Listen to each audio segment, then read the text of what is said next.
యేసు రక్తమే జయం పరిచర్య ప్రైజ్ ద లార్డ్. డిసెంబర్ 18వ తేదీ 2024. ఈరోజు దేవుని వాక్యము.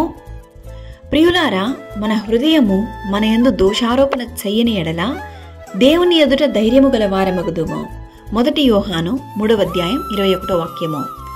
దేవుడు మన హృదయము కంటే అధికుడై సమస్తమును ఎరిగి ఉన్నాడు గనుక మన హృదయము ఏ ఏ విషయములలో మన యందు దోషారోపణ చేయునో ఆయా విషయములలో ఆయన ఎదుట మన హృదయములను సమ్మతిపరచుకుందుము. క్రీస్తును విశ్వసించి ఆయన మార్గములలో నడిచేటటువంటి వారికి దేవునికి విరోధమైన కార్యములు చేసేటప్పుడు తమ హృదయమందు దోషారోపణ కలుగును. ఎవరు చూడలేదని పాపము చేయుటకు తృణీకరించే వారందరినీ దేవుడి దినాన ఈ వాక్యం ద్వారా హెచ్చరిస్తున్నాడు. దేవునికి నీవు లెక్క చెప్పవలసిన రోజు వచ్చును.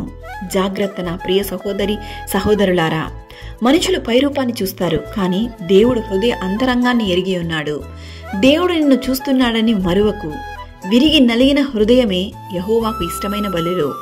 నీలో ఉన్న పాపం మనస్సాక్షిని బట్టి కన్నీటితో దేవుని సన్నిధిలో మొరపెట్టుము.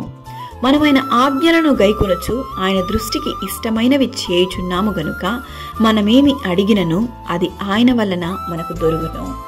ప్రభు అయిన యేసుక్రీస్తు కృప మనందరికీ తోడైండును గాక. ఆమేన్. God bless you.